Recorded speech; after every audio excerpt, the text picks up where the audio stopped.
क्या आप भी इस बार जेक बोर्ड में क्लास 11 की एग्जाम देने जा रहे हैं? क्या आपको भी मॉडल क्वेश्चन पेपर जो इसको सॉल्व करने में दिक्कत होती है तो होगी? तो आइए आज के इस वीडियो में हम आपको बताने जा रहे हैं model question paper A to Z solution कराएंगे, बिल्कुल आप लोगों के लिए, बिल्कुल आराम से कराएंगे, बिल्कुल कॉन्सेप्ट के साथ कराएंगे, बिल्कुल इजी लैंग्वेज में कराएंगे। आपको बहुत अच्छे से समझ में आने वाले बहुत सुपर क्लासेस होने वाली है। तो मैं हूं देखभाल, स्वागत है आप सभी का आपके अपने चैनल मैथमेटिक्स ट्यूटोरियल में। तो आइए स्टूडेंट स्टार्ट करते हैं, लेकिन स्टार्ट करने से पहले हम एक जरूरी सूचना बता देना चाहते हैं, क्योंकि इस बार आप क्लास 12 में जाने जा रहे हैं। तो यदि आप चाहते हैं हमारे साथ मैथ्स का क्लास करना, सुपर से भी ऊपर क्लास करना, तो मैं आपके लिए स्टार्ट कर चुका हूं। क्या स्टार्ट किए हैं?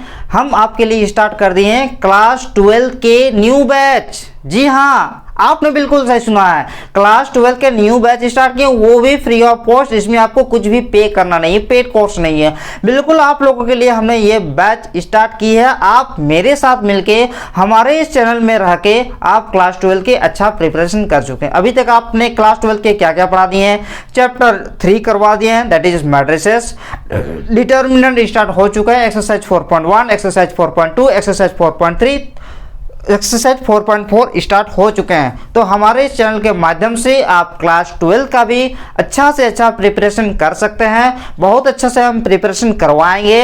आपको जो सिलेबस है वो समय से पहले कंप्लीट कर दिया जाएगा। इसीलिए आप यदि हमारे चैनल में लाभ लेना चाहते हैं तो सब्सक्राइब कर दीजिए, ताकि हम जो वीडियो अपलोड करेंगे आप लोगों के लिए वो सबसे पहले आपके फ़ोन पे पहुंच जाए। तो देरी किस बात की, शुरुआत करते हैं जो हमारा आज का एजेंडा है। आज हम मॉडल सेट 1 क्लास 11 के क्वेश्चन को सॉल्व करा देंगे। जैसे कि क्वेश्चन नंबर 1 कहता है कि which of the following is the empty set, इनमें से कौन खाली है, कौन सा सेट खाली है, कहता है कौन सा सेट खाली है। देखिए, A the set of all x such that x natural number है और 2x प्लस 5 इक्वल टू क्या, 6 है। तो यहाँ पे 2x प्लस 5 इक्वल टू यदि 6 है, that means 2x equal to क्या होगा, 6 माइनस 5, यानी कि 2x इक्वल टू हो जाएगा आपका 1। तो x इक्वल टू 1/2। अब बताइए, पहले तो कहता है कि x नेचुरल नंबर है और x का वैल्यू 1/2 आता है, तो क्या ये नेचुरल नंबर है? नहीं ना है। कहता है कि नेचुरल नंबर भी होना चाहिए, 2x प्लस 5 इक्वल टू 6 भी होना चाहिए। तो यहाँ से जो x का वैल्यू है वो 1/2 है, लेकिन ये जो 1/2 है ये नेचुरल नंबर नहीं है, यानी कि ये सेट पूरी तरह से खाली रहेगा। ठीक है, दूसरा ऑप्शन देखते हैं कि x बिलोंग टू n, और ये कहता है कि x का जो वैल्यू है 1 से बड़ा है लेकिन 2 या 2 के इक्वल है, यानी कि यहाँ पे आएगा x का वैल्यू ओनली 2 आएगा। नेक्स्ट कहता है कि x is an even prime number. Even prime number कौन होते हैं आपको पता होना चाहिए, ये होते हैं 2। नेक्स्ट कहता है कि ये एक रेशनल नंबर है जो कि 1 से बड़ा है, 2 से छोटा है। यहाँ पर भी आपके लिए बहुत सारे नंबर आ सकते हैं, ठीक है, बहुत सारे नंबर आ सकते हैं, 1 से बड़ा और 2 से छोटा, ठीक है। लेकिन यदि हम देखेंगे कि कौन सा सेट पूरी तरह से खाली है, तो ये वाले सेट है ये पूरी तरह से खाली है, यानी कि ऑप्शन नंबर ए इस क्वेश्चन का करेक्ट आंसर है। समझ में आया? अभी तक लाइक नहीं किए हैं, लाइक कर दीजिए। ठीक है, चलते हैं नेक्स्ट क्वेश्चन में, तब तक इसको नोट कर लीजिए।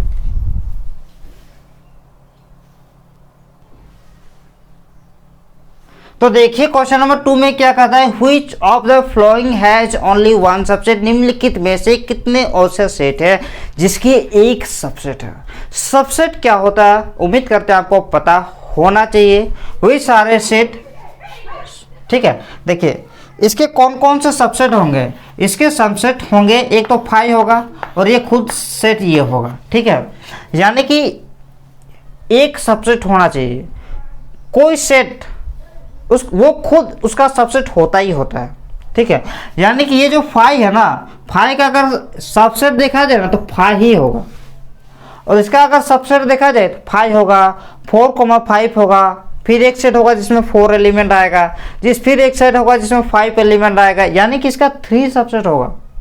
इसका अगर सबसेट देखा जाए तो एक 5 होगा और एक क्या होगा, और एक 0। एक पहली बात तो सबका सबसेट एक खुद वो सेट होता ही होता है, एक ये सेट तो होगा ही होगा, एक ये 5 हो गया, यानी कि इसका 2 को सबसेट, इसका अगर सबसेट देखेंगे तो एक खुद ये सेट, एक 5, एक सेट 4, एक सेट 5, एक सेट 4 5, तो बहुत सारा सबसेट होगा, यानी कि इसका option number B correct option होगा, जिसमें एक ही सबसेट होते हैं। यानी कि कॉन्सेप्ट आपको याद रखना है कि जो एम्प्टी सेट होते हैं वही उसी का जो है ओनली 1 सबसेट होते हैं। क्लियर है?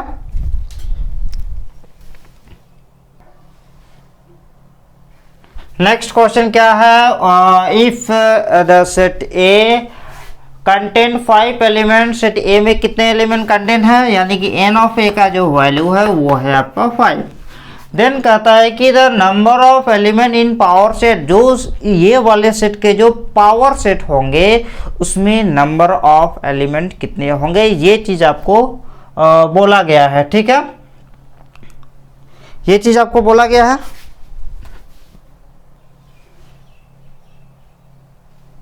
देखिए एक फॉर्मूला होता है, फॉर्मूला पे ज़रा ध्यान दीजिए। मान लीजिए कोई सेट ए है, उसके पास यदि नंबर ऑफ एलिमेंट यदि m है, ठीक है, तो जो पावर सेट होगा सेट ए का जो पावर सेट होगा उसमें जो नंबर ऑफ एलिमेंट होता है वो 2 का पावर m होता है। ठीक है, तो ये वाले क्वेश्चन में क्या कहता है, ये वाले क्वेश्चन में कहता है कि कोई सेट है जिसमें नंबर ऑफ एलिमेंट 5 है, तो इसके जो पावर सेट होंगे that is p of a में जो नंबर ऑफ एलिमेंट होगा वो कितना होगा, 2 का पावर 5 होगा। यानी कि ये होगा 2 का पावर 5, यानी कि option number C 32 is the correct answer. ठीक है, तो जल्दी से लिख लीजिए।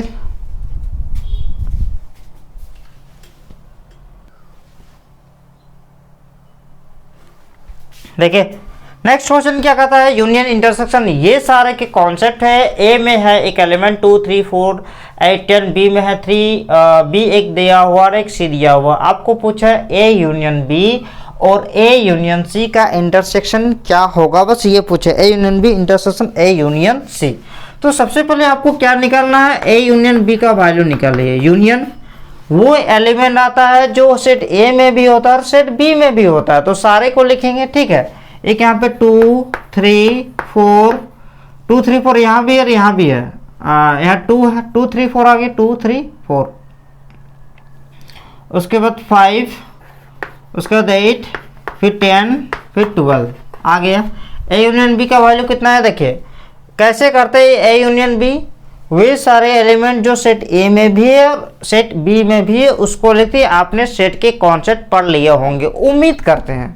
ठीक है, वरना क्वेश्चन दिक्कत होगा, जैसे आप कहेंगे कि सर 3 तो यहाँ भी है, 3 तो यहाँ भी है, बट आपने एक ही बार लिखा गया है। यदि आपको नहीं पता है तो हम आपको बता देना चाहते हैं कि सेट में जो एलिमेंट होते हैं वो रिपीट नहीं होते हैं। ठीक है, इसलिए 2 यहाँ भी है, यहाँ नहीं है, लेकिन लिख लिए। फिर 3 4 हो गया, फिर 5 लिखे, फिर ये 8 को लिखा गया, फिर ये 10 को लिखा गया।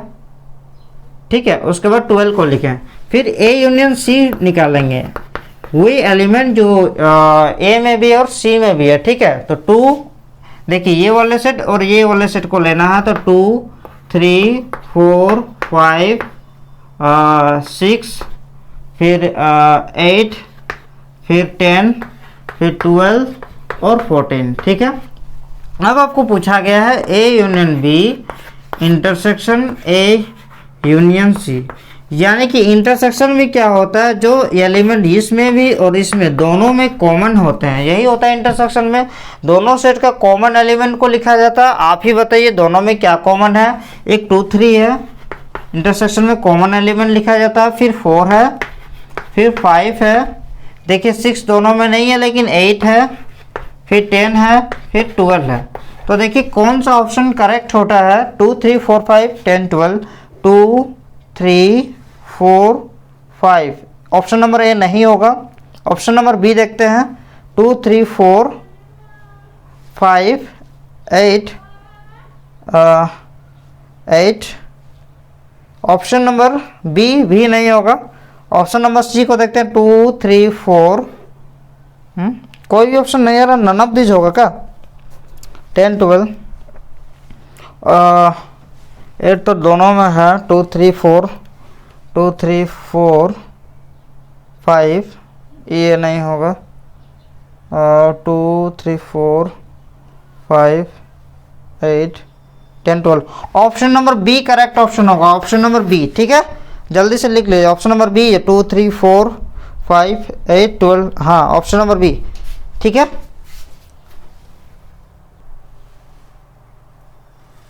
देखिए question number 5, u equal to है 1 2 3 4 5 6 7 8, ए और बी ये दिया हुआ है। आपको ए यूनियन बी का जो कंप्लीमेंट सेट यानी कि ए यूनियन बी का डैश फाइंड करना। तो सबसे पहले तो आप ए यूनियन बी फाइंड कीजिए। ए यूनियन बी क्या होता है, वे सारे एलिमेंट लिखेंगे जो ए में भी है और बी में भी। ये सिंपल सा कॉन्सेप्ट है। तो 1 है यहाँ पे, फिर 2 है, यहाँ भी 2 है, 3 भी लिखेंगे, फिर 4 भी लिखेंगे, फिर 6 भी लिखेंगे, फिर 8 भी लिखेंगे। ठीक है, 1 2 3 4 6 8 हो गया। अब ए यूनियन बी का जब डैश करेंगे तो उस समय क्या करेंगे, यू में सब्ट्रैक्ट होता है ए यूनियन बी।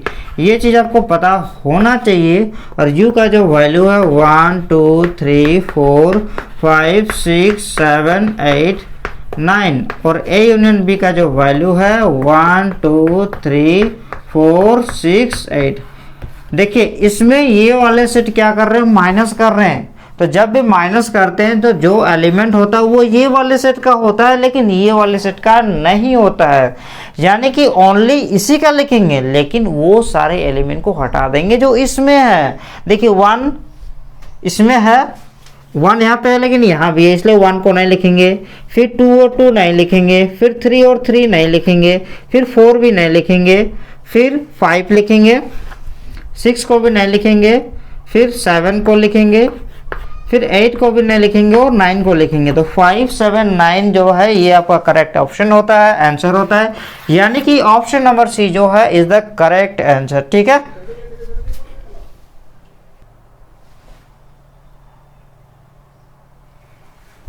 देखिए क्वेश्चन नंबर 6, इतने बढ़िया कॉन्सेप्ट बता रहे हैं, चैनल को लाइक कर दीजिएगा। ठीक है, कैसा आ रहा है क्वेश्चन, कैसा समझ में आ रहा है कमेंट जरूर कर दीजिएगा। ठीक है, और आपके लिए तो हम न्यू बैच स्टार्ट किए ही हैं जिसमें आपके क्लास 12 के मैथ्स के सारे सिलेबस कंप्लीट करा दिए जा रहे हैं।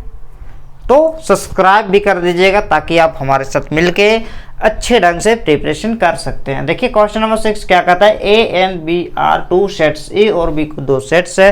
तो कहता है कि ए यूनियन बी डैश का जो होल डैश होगा वो कहता है कि ए डैश यूनियन बी का होल डैश के किसके इक्वल होगा, नल सेट होगा, यूनिवर्सल सेट होगा, ए डैश होगा, बी डैश होगा, क्या होगा, लंथपंद होगा। ये हमें पता लगाने होंगे यूजिंग वेन डायग्राम्स, या तो किसी भी चीज़ का यूज करके कर सकते हैं। देखिए ये एक सबसे पहले एक यूनिवर्सल सेट, पहले इसको निकालते हैं। ठीक है, ये कोई यूनिवर्सल सेट है, ये कोई सेट ए है और ये कोई सेट बी है। आपको कहता है कि ए यूनियन बी डैश, पहले तो आप बी डैश निकालेंगे। बी डैश कैसे फाइंड करेंगे, बी को छोड़ के जो बचेगा, पहले तो आप बी डैश निकालें, बी को छोड़ के सारे कलर होगा बी डैश, ये हो गया बी डैश। लेकिन कहता है कि उसके बाद क्या निकालेंगे, ए यूनियन बी डैश निकालेंगे।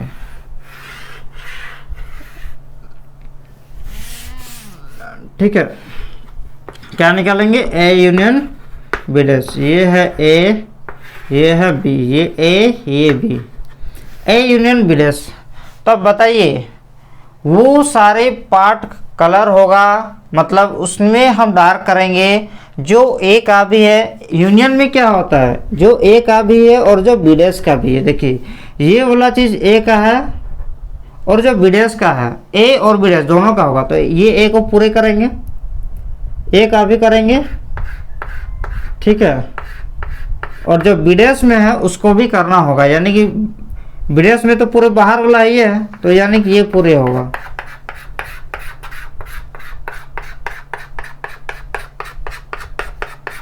ठीक है, यहां तक कर लिए।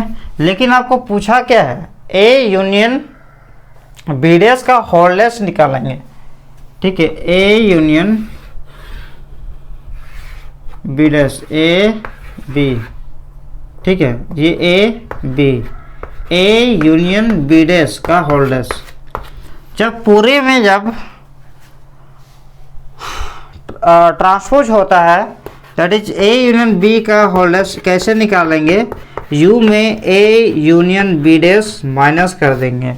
ठीक है, तो पूरे यूनिवर्सल सेट में देखिए ए यूनियन बी डैश ये वाला जो है ये ए यूनियन बी डैश है, इसको जब यूनिवर्सल सेट से माइनस किया जाएगा तो हमारा जो आंसर आएगा यूनिवर्सल सेट से माइनस कर देंगे ये वाले एरिया को पूरे यू में माइनस करने के बाद क्या बचेगा, तो ये वाले एरिया को पूरे यू में माइनस, पूरे जितना ये वाला कलर किया हुआ है इसको पूरे यू में माइनस कर देंगे तो यही वाला बचेगा। ठीक है, ये वाला बचेगा, देखिए एक ये वाला बचेगा, पूरे यू में माइनस करेंगे तो ठीक है। तो जब ये आ गया हमारा ए यूनियन बी का डैश, अब हम लोग फाइंड करेंगे ए डैश यूनियन बी का डैश क्या होगा। सबसे पहले तो आपको ए डैश फाइंड करना होगा। ठीक है, ये सिंपल सा है, ये A dash A B, A dash find करने के लिए ए में यू को घटाएंगे, यू में से ए को माइनस करेंगे, देखिए एक ये वाला आ जाएगा है ना, यू में ए को माइनस किया। ठीक है, अब ए डैश यूनियन बी निकालेंगे, ए डैश यूनियन बी, तो ये ए है ये बी है, ये ए बी, यहाँ पे है U, A dash union B, A dash union B में क्या होगा, जो एरिया ए डैश का है जो एरिया बी का है, बी वाला एरिया तो पूरे होगा ही होगा, और जो ए डैश का एरिया है, ए डैश का एरिया है वो भी होगा, यानी कि ये बाहर वाला तो पूरे आ जाएगा। थोड़ा वेन डायग्राम से समझने का कोशिश कीजिएगा, कहीं भी कोई भी डाउट होगा तो ज़रूर से ज़रूर कमेंट जरूर कीजिएगा। ठीक है, ए डैश यूनियन बी। अब देखिए हम लोग लास्ट वाला निकालेंगे ए डैश यूनियन बी का होल डैश, बहुत थोड़ा दिक्कत है इसमें, ए डैश यूनियन बी का होल डैश, सेम वही चीज़ करेंगे। होल डैश मतलब क्या करेंगे, ए डैश यूनियन बी को डैश इक्वल टू यू में माइनस कर देंगे ए यूनियन बी डैश, है ना, ए डैश यूनियन बी। ठीक है, यानी कि ए डैश यूनियन बी को यू में माइनस करेंगे, जब ये वाले एरिया को हम यू में माइनस करेंगे, पूरे कलर वाला एरिया को जब यू में माइनस किया जाएगा तो ओनली हमारा यही वाला चीज़ बचेगा। ठीक है, लेकिन जो फाइनल आंसर है उसमें कहा गया है कि आप इन दोनों का इंटरसेक्शन लीजिए, तो ये वाला का जो फिगर है वो ये वाला है और ये वाला का जो फिगर है वो ये वाला है। अब आप ही बताइए क्या दोनों फिगर में ए यूनियन बी डैश का होल डैश में और ए डैश यूनियन बी डैश का होल डैश में कुछ भी कॉमन आपको दिखाई दे रहा है, तो आपका ऑप्शन होगा सर हमें फिगर में कुछ भी कॉमन नहीं दिखाई दे रहा है, तो इसका ऑप्शन क्या होना चाहिए, ये पूरी तरह से खाली है। देखिए ये वाला एरिया इसका है मगर इसका नहीं है, ये वाला एरिया इसका है मगर इसका नहीं है, तो उस केस में क्या करेंगे भाई, इन दोनों का जो इंटरसेक्शन होगा, पूछा है क्या है, ये इन दोनों का इंटरसेक्शन लीजिए, तो इन दोनों का इंटरसेक्शन यानी कि कॉमन एरिया, जो कि कॉमन एरिया बिल्कुल नहीं है, यानी कि इसका ऑप्शन क्या होना चाहिए, इसका ऑप्शन नल सेट, यानी कि option number A is the correct answer.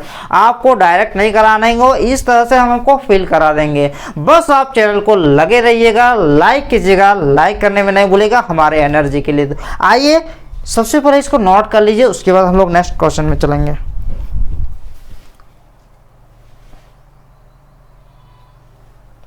देखिए इसमें एक सेट ए और एक सेट बी दिया हुआ है। सेट ए में 1 2 3 एलिमेंट है, बी में 3 8 है। तो आपको क्या बोला है कि ए यूनियन बी निकालिए और ए इंटरसेक्शन बी निकालिए, उसके बाद उसमें एक कार्टेशियन प्रोडक्ट कर देना है, क्रॉस प्रोडक्ट कर देना है। तो देखिए आइए ए यूनियन बी सबसे पहले फाइंड करते हैं। तो ए यूनियन बी क्या होगा, 1 2 3 8। ठीक है, ए इंटरसेक्शन बी यदि हम लोग फाइंड करेंगे तो दोनों में जो कॉमन होता है उसको इंटरसेक्शन करेंगे, तो दोनों सेट में जो कॉमन एलिमेंट है वो 3 है। अब देखिए ए यूनियन बी को क्रॉस करेंगे ए इंटरसेक्शन बी के साथ, ए यूनियन बी का जो वैल्यू आया है वो 1 2 3 8 आया है और इंटरसेक्शन का जो वैल्यू है वो 3 आया। तो प्रोडक्ट कैसे किया जाता है, ये 1 को ये वाले सेट को ये वाले सेट के साथ सबके साथ लिखेंगे तो 1,3, फिर 2 एक बार 3 के साथ तो 2,3, फिर 3,3, फिर 8,3, अब देखिए कौन सा ऑप्शन करेक्ट होता है। 1, ऑप्शन नंबर ए तो होगा ही नहीं क्योंकि 3,1 है। ऑप्शन नंबर बी 1 3 2 3 3 3 8 3, ठीक है। 1 3 2 3 3 3 8 3, यानी कि ऑप्शन नंबर जो बी होगा वो करेक्ट ऑप्शन है। जल्दी से लिख लीजिए।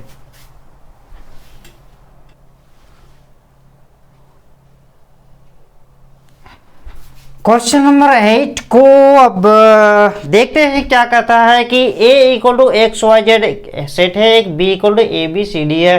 कहता है कि which one of the following is not a relation from a to b।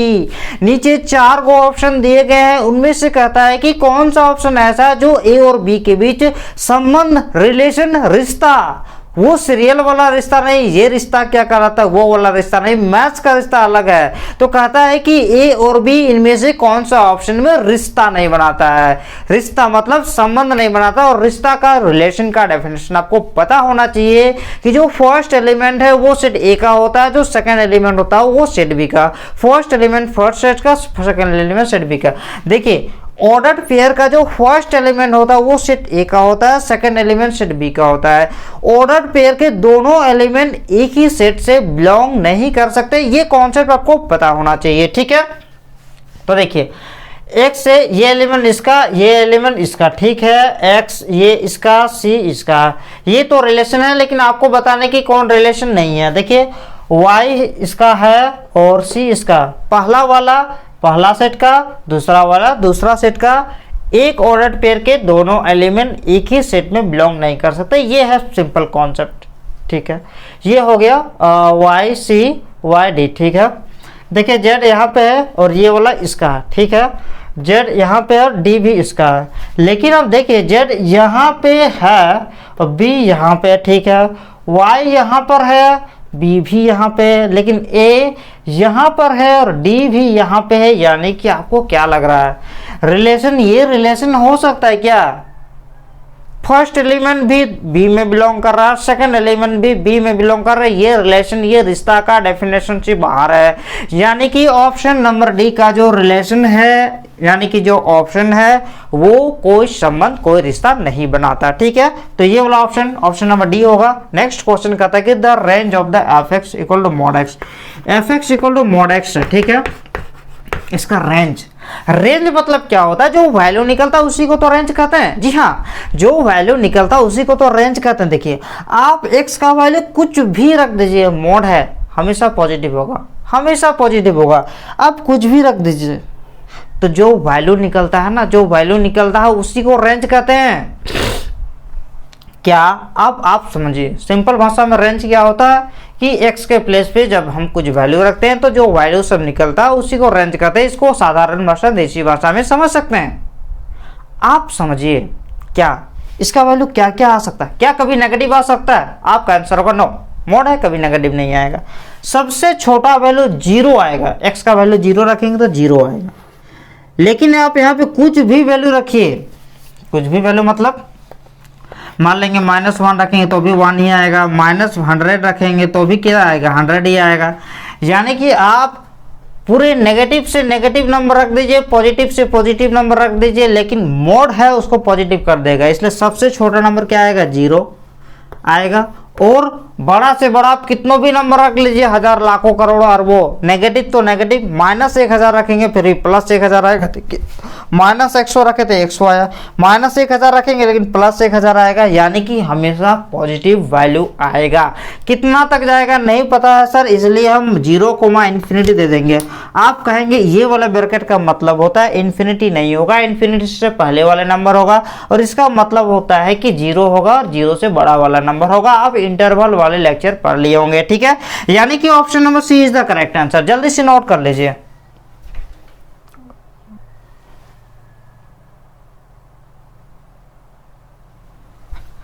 Question number 10, question number 10 में क्या कहता है? कहता ये है कि the domain of the function, ये वाले फंक्शन का डोमेन निकालना है। डोमेन क्या होता है? डोमेन वे सारे वैल्यू होता है, वे सारे वैल्यू का सेट होता है जिसको हम यहाँ पे रखने पर कुछ ना कुछ वैल्यू मिलता हो।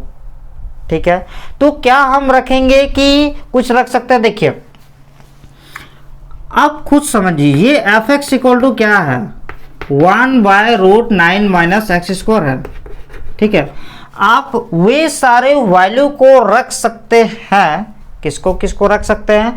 आप x का एक ऐसा वैल्यू रख सकते हैं जिसमें हमें कुछ ना कुछ मिलता हो, लेकिन हम वो सारा वैल्यू नहीं रख सकते हैं जिसमें या तो रूट के अंदर नेगेटिव नहीं आना चाहिए, क्योंकि 9 माइनस एक्स स्क्वायर का वैल्यू यदि नेगेटिव आ गया तो ये रूट है, फिर वो इमेजिनरी नंबर, दैट मीन्स काल्पनिक संख्या बन जाएगा। दूसरा कंडीशन आपको ये सोचना है कि वे नंबर नहीं रखना होगा जिसमें ये जो नीचे वाला पार्ट है वो 0 हो जाए। तो आपको दो बात का ध्यान देना है। किस किस बात का ध्यान देना? आप वही सारे नंबर रख दीजिए, सारे नंबर रख दीजिए, सारे नंबर रख दीजिए जिसमें ये कुछ ना कुछ वैल्यू देता हो, लेकिन कंडीशन ये है कि वे सारे नंबर नहीं रख सकते हैं जिसका जो वैल्यू, वही सारे नंबर नहीं रख सकते हैं जिसमें ये पूरे वैल्यू अंदर में नेगेटिव आएगा या तो अंदर में 0 आएगा। ठीक है, तो देखिए क्या हम x का वैल्यू 3 रख सकते हैं?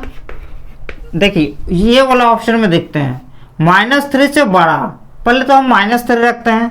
तो यदि हम -3 रखेंगे तो अब बताइए यहाँ पे -3 रखेंगे यानी कि क्या होगा, 1/√9 माइनस 9 हो जाएगा, यानी कि 1/0, यानी कि क्या देगा, इन्फिनिटी। हम आपको तभी बता दिए हैं कि नीचे 0 नहीं होना चाहिए, नीचे 0 आ गया तो वो इन्फिनिटी वैल्यू देगा, यानी कि -3 नहीं रख सकते हैं। जबकि यहाँ पे बोल रहा है -3 या -3 से बड़ा।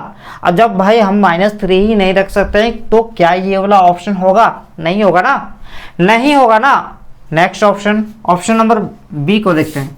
इसमें आपको क्या रखना, -3 से बड़ा, -3 नहीं रखना, इसमें आपको -3 भी रखने के लिए बोला गया था और -3 रख के इन्फिनिटी है, लेकिन इसमें आप क्या रखेंगे, -3 से बड़ा और 3 से छोटा। तो चलिए -3 से बड़ा नंबर रख के देखते हैं। तो जब हम देखेंगे तो रख के देखते हैं, क्या देखेंगे, 1/√9 माइनस, मान लीजिए हम रखेंगे -2.5। ठीक है, तो कितना आएगा, 1/√9 माइनस 6.25 आएगा। तो देखिए ये तो अंदर नेगेटिव भी नहीं है, 9 माइनस 6.25, कुछ पॉजिटिव भी वैल्यू आएगा, रूट के अंदर तो नेगेटिव नहीं है कि इमेजिनरी नंबर कह सकते हैं। तो ये वाला मामला सेट है। और जब 3 से छोटा भी रखेंगे, मान लीजिए 1 रख देते हैं यहाँ पे, तो 9 माइनस 1 यानी कि 1/√8 हो जाएगा, यानी कि ये वाला ऑप्शन करेक्ट ऑप्शन होगा। ये वाला ऑप्शन करेक्ट क्यों नहीं हुआ सर? मान लीजिए हम 9 से छोटा रखेंगे, मान लीजिए इसके बीच रखते हैं, तो रख के देखिए यदि हम लोग 8 रखते हैं तो 8 रखते हैं तो यहाँ पे आ जाएगा 64 और 9 माइनस 64 ये नेगेटिव आ जाएगा, रूट के अंदर नेगेटिव नंबर होना यानी कि काल्पनिक संख्या होना, इसलिए ये सारे ऑप्शन करेक्ट नहीं होंगे। Option number B correct option होगा। रीजन भी समझ में आया, ऑप्शन भी समझ में आ रहा है। लाइक नहीं किए लाइक कर दीजिए और हमारे वीडियो को डेली देखिएगा। आपके लिए हम डेली वीडियो अपलोड करते हैं जिसमें आपके क्लास 12 के सिलेबस को कंप्लीट करा दिया जाता है। ठीक है, तो हमारे वीडियो को देखना नहीं भूलिएगा। सब्सक्राइब नहीं किया सब्सक्राइब भी कर दीजिएगा, किसी भी चीज में कंजूसी नहीं करना। नेक्स्ट क्वेश्चन देखिए, circular measure of angle 75 degree, angle 75 degree के सर्कुलर मेजर। सर आप कहेंगे सर्कुलर मेजर क्या होता है? सर्कुलर मेजर और कुछ भी नहीं, जो आप सुने हैं रेडियल मेजर, जी हाँ वो रेडियल मेजर ही होता है जिसको सर्कुलर मेजर कहते हैं। तो रेडियल मेजर 75 का रेडियल मेजर क्या होता है? तो रेडियल मेजर में चेंज करने के लिए आपको पता है कि π/180 से मल्टीप्लाई करते हैं। ठीक है, तो यहाँ पे 5 से कैंसिल करेंगे तो 5 मुझे 5, फिर यहाँ पे 6,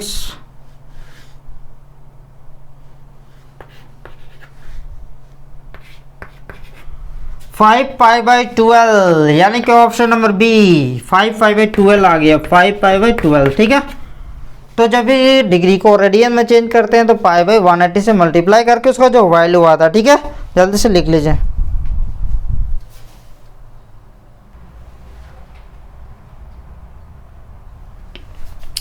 क्वेश्चन नंबर 12 में कहता है कि टेन थीटा का वैल्यू -4/3 दिया हुआ। टेन थीटा इक्वल टू कितना है, -4/3, यानी कि हम p का जो वैल्यू है ये 4 कह सकते हैं, और क्योंकि टेन थीटा इक्वल टू होता है p/b, और b का जो वैल्यू है ये 3 कह सकते हैं।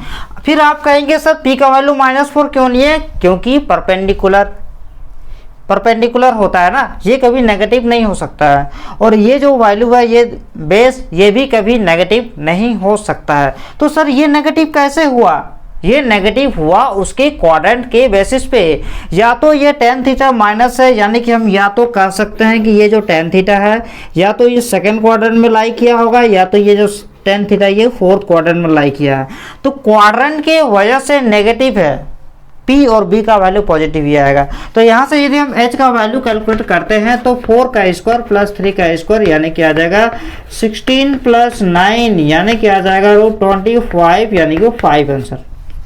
अब देखिए साइन थीटा का वैल्यू क्या होता है, साइन थीटा का जो वैल्यू होता है ये होता है P/H, परपेंडिकुलर बाय हाइपोटेनियस, यानी कि इसका जो वैल्यू आएगा 4P/H यानी कि 4/5। अब देखिए साइन थीटा का वैल्यू 4/5 आएगा। अब देखिए ये थीटा कहाँ पे लाई किया आप खुद समझिए, ये थीटा लाई किया सेकंड क्वाड्रेंट और फोर्थ क्वाड्रेंट में। तो यदि ये थीटा सेकंड, देखिए कोई एक क्वाड्रेंट में लाई किया होगा, यहाँ पे नेगेटिव दिया हुआ, 10 का वैल्यू नेगेटिव दिया हो, मतलब हम क्या समझेंगे, 10 का वैल्यू नेगेटिव दिया हो मतलब थीटा हम कह सकते हैं कि 10 सेकंड क्वाड्रेंट में नेगेटिव देता है और एक फोर्थ क्वाड्रेंट में नेगेटिव देता है। तो या तो ये थीटा सेकंड में लाई होगा, तो यदि ये थीटा सेकंड में लाई होगा तो उस केस में साइन थीटा का जो वैल्यू आएगा सेकंड में लाई होने पर ये आएगा 4/5। क्यों, क्योंकि सेकंड क्वाड्रेंट में साइन थीटा पॉजिटिव देता है। क्या पता ये हो सकता है फोर्थ क्वाड्रेंट में लाई हो, ये भी तो हो सकता है। तो उस केस में जो साइन थीटा का जो वैल्यू आएगा वो आएगा -4/5। आप कहेंगे तो फिर इसका क्या करेंगे सर, ये तो हम लोग सिंपल निकालेंगे, लेकिन थीटा का भी तो कोई रोल है ना, क्योंकि थीटा हम लोग देख चुके हैं या तो सेकंड या तो फोर्थ, दोनों में लाइन नहीं किया है, या तो सेकंड में किया या तो फोर्थ। सेकंड में करेगा तो 4/5, फोर्थ में करेगा तो -4/5। तो देखिए यहाँ पे कहता है इसका दोनों ही आंसर आएगा। साइन थीटा का जो वैल्यू आएगा या तो -4/5 आ जाएगा या तो 4/5 आ जाएगा। ठीक है, तो -4/5 बट नॉट 4/5 ये वाला ऑप्शन नहीं होगा। -4/5 और -4/5 और 4/5 ये वाला उसका करेक्ट आंसर होगा। ठीक है, -4/5 और 4/5। देखिए यहाँ पे ये वाला तो नहीं होगा 4/5 बट नॉट -4/5, यहाँ पे दोनों आंसर आ चुका है, ये तो होगा ही नहीं, ऑप्शन नंबर बी ही होगा। ठीक है, जल्दी से लिख लीजिए।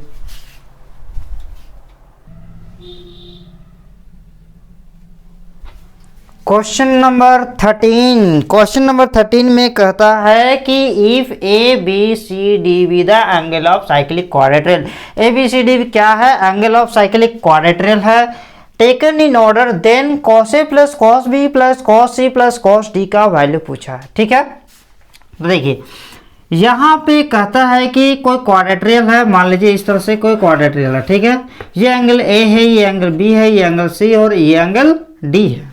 ठीक है, तो इसमें आपको पता होना चाहिए कि जो ये ऑपोजिट एंगल है ये और ये एक दूसरे के इक्वल होंगे। ये एंगल इसके बराबर नहीं, इक्वल नहीं होंगे, इन एंगल का जो सम होगा वो 180 डिग्री के बराबर होगा, यानी कि angle A plus angle C equal to होगा 180 डिग्री। ठीक है, और angle B plus D equal to कितना होगा 180 डिग्री। तो आप खुद समझिए।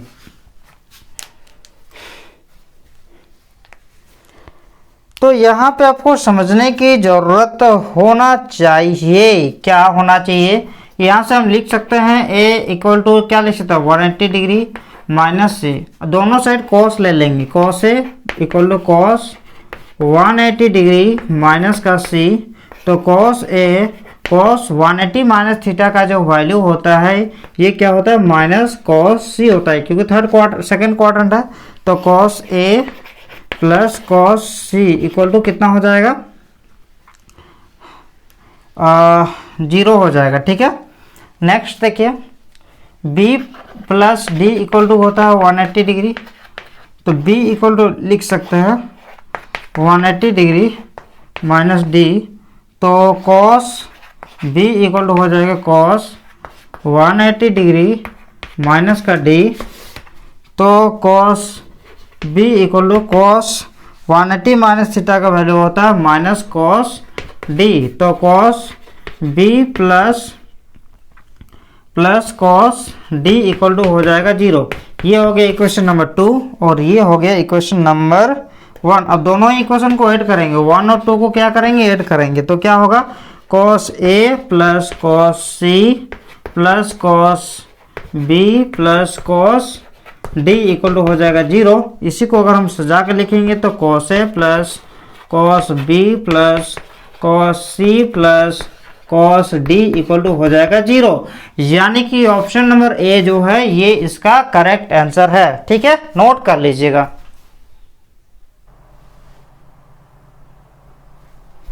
The value of sec 2π/3 and cosec 5π/6 का वैल्यू पूछा गया। ठीक है, तो सेक 2π/3 को हम लिख सकते हैं सेक π-π/3। फिर यदि हम इसको एलसीएम लेंगे इसको यदि हम सॉल्यूशन करेंगे तो एलसीएम होगा 3 और 3π - हो जाएगा 2π/3। सेक पाई माइनस थीटा का वैल्यू ये पहले बताइए ये कौन सा क्वाड्रेंट में, तो आपका आंसर होना चाहिए ये आपका सेकंड क्वाड्रेंट है और सेकंड क्वाड्रेंट में सेक का वैल्यू नेगेटिव देता है, यानी कि होगा माइनस सेक π/3।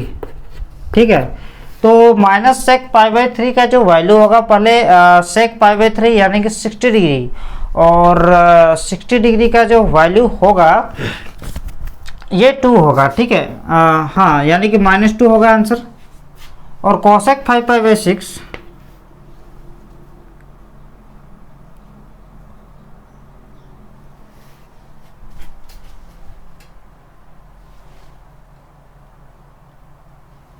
उसके बाद है कोसेक 5π/6। तो कोसेक 5π/6 को भी लिख सकते हैं कोसेक π-π/6 और ये तो अपना ही क्वाड्रेंट है तो इसीलिए हम इसको लिखेंगे ये कोसेक क्या हो जाएगा π/6 और कोसेक π/6 का जो वैल्यू होगा ये 2 होगा। तो यहाँ पे शायद हमको लग रहा है क्वेश्चन हम लिखने में मिस्टेक किए होंगे, हो सकता है यहाँ पे प्लस होगा, थोड़ा देख लीजिएगा और इसका आंसर थोड़ा सही कर लीजिएगा क्योंकि हम जिसमें नोट किए हैं इसमें एंड दिया हुआ है और एंड दिया हो तो सबका तो दोनों का वैल्यू अलग अलग होना चाहिए, जबकि सिंगल वैल्यू दिया हुआ है, कहीं ना कहीं थोड़ा सा मिसिंग होगा। तो हम दोनों का वैल्यू निकाल लें, इसके अनुसार आप अपना ऑप्शन चूज कर लीजिएगा। ठीक है, यहाँ तक आपको कोई दिक्कत नहीं होगा।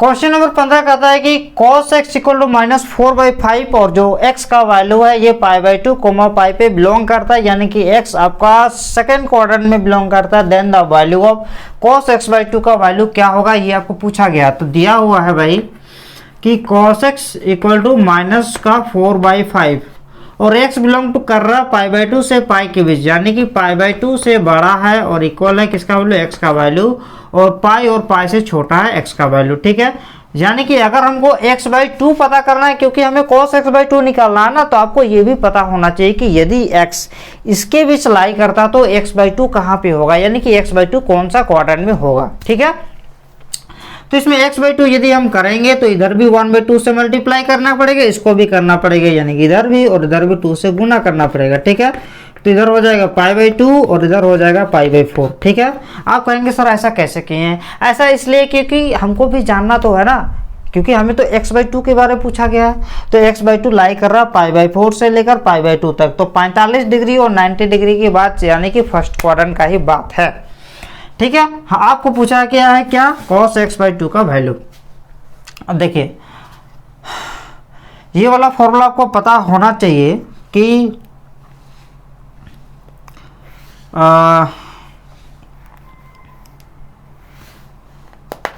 क्या फॉर्मूला था 2 cos square theta equal to 1 + cos 2 theta होता है।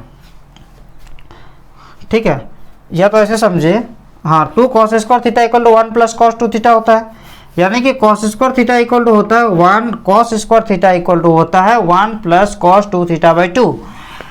यानी कि यहाँ पे थीटा रहेगा तो यहाँ 2 थीटा होगा। यदि हम cos स्क्वायर थीटा बाई 2 बोलेंगे तो क्या होगा 1 प्लस cos थीटा बाई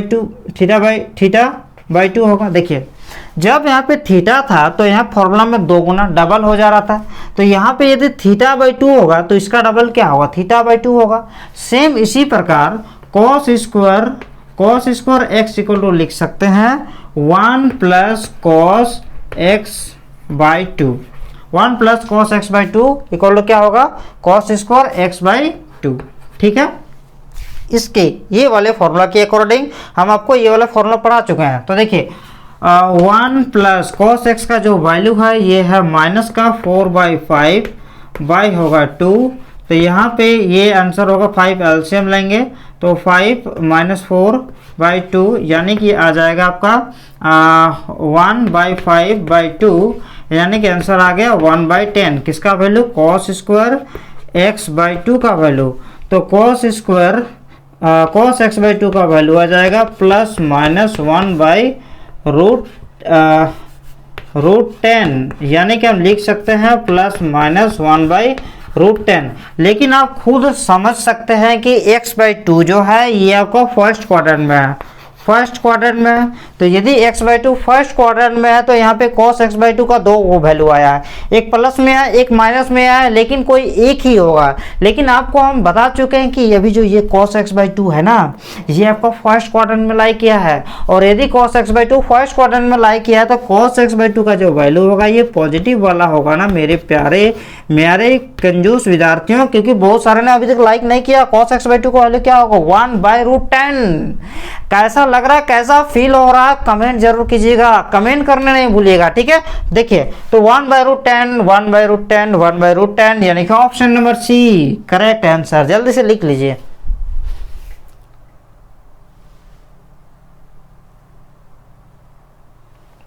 देखिए यहाँ पे क्या बोला गया कि the value of 2 sin 15 degree cos 75 degree का वैल्यू पूछा गया है। ठीक है, ये सब वैल्यू पूछा गया तो हम इसका वैल्यू कैसे निकालेंगे, जरा देखिए। आप कहेंगे सर sin 15 डिग्री का वैल्यू कैसे जानेंगे, नहीं जानते हैं।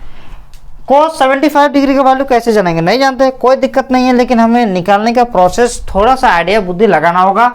आपको पता होना चाहिए कि 2 sin a into cos B का फॉर्मूला क्या होता है, sin a plus B sin a minus B. ये फॉर्मूला आपको पता है कि नहीं होता है। ठीक है, तो सेम उसी प्रकार 2 sin 15 degree into cos 75 degree का वैल्यू क्या लिख सकते हैं, sin a प्लस बी यानी कि 15 degree plus 75 degree plus sin a minus B यानी कि 15 डिग्री माइनस 75 डिग्री, ये हुआ। अब देखिए साइन यहाँ पर क्या होगा कि 90 डिग्री होगा और यहाँ पे प्लस साइन यहाँ पे क्या होगा 60 डिग्री होगा, लेकिन नेगेटिव में आएगा। ठीक है, साइन 90 डिग्री का जो वैल्यू होता है 1 होता है, साइन के एंगल में माइनस रहने से माइनस बाहर होता है, साइन 60 डिग्री। ठीक है, तो 1 माइनस साइन 60 डिग्री का वैल्यू होता है √3/2 यानी कि 2 यदि हम एलसीएम लेंगे तो 2 माइनस √3 आंसर होगा। तो 2 माइनस √3/2 ये वाला ऑप्शन होगा करेक्ट ऑप्शन। समझ में आ रहा है? ठीक है,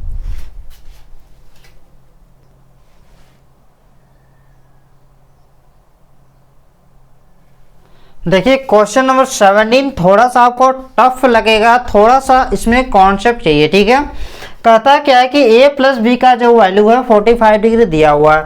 आपको पता करना है कि cot a माइनस 1 और cot b माइनस 1 का जो वैल्यू होगा ये क्या होगा, ये आपको पता करना है। ठीक है, थोड़ा सा इसमें कॉम्प्लिकेटेड लगेगा। ठीक है, देखिए a plus B equal to दिया हुआ 45 डिग्री, दोनों साइड हम cot ले लेंगे तो cot ये हो जाएगा cot a plus B equal to हो जाएगा cot 45 डिग्री।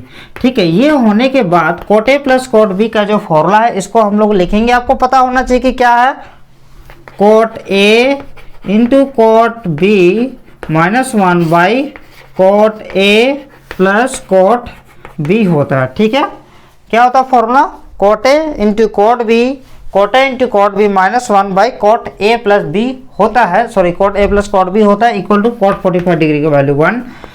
अब यहाँ से हम लिख सकते हैं cot a cot B minus 1 equal to cot A plus cot B. अब देखिए -1 इक्वल टू हम लिख सकते हैं cot A plus cot B. Cot A plus cot B इसको उस पर ले जाएंगे minus cot A cot B, ठीक है। अब देखिए इसको हम इस पार लिखेंगे, ठीक ना, या तो उसी पर रहने देते -1 इक्वल टू यहाँ से हम लोग यहाँ से लिखना चाहेंगे, ठीक है।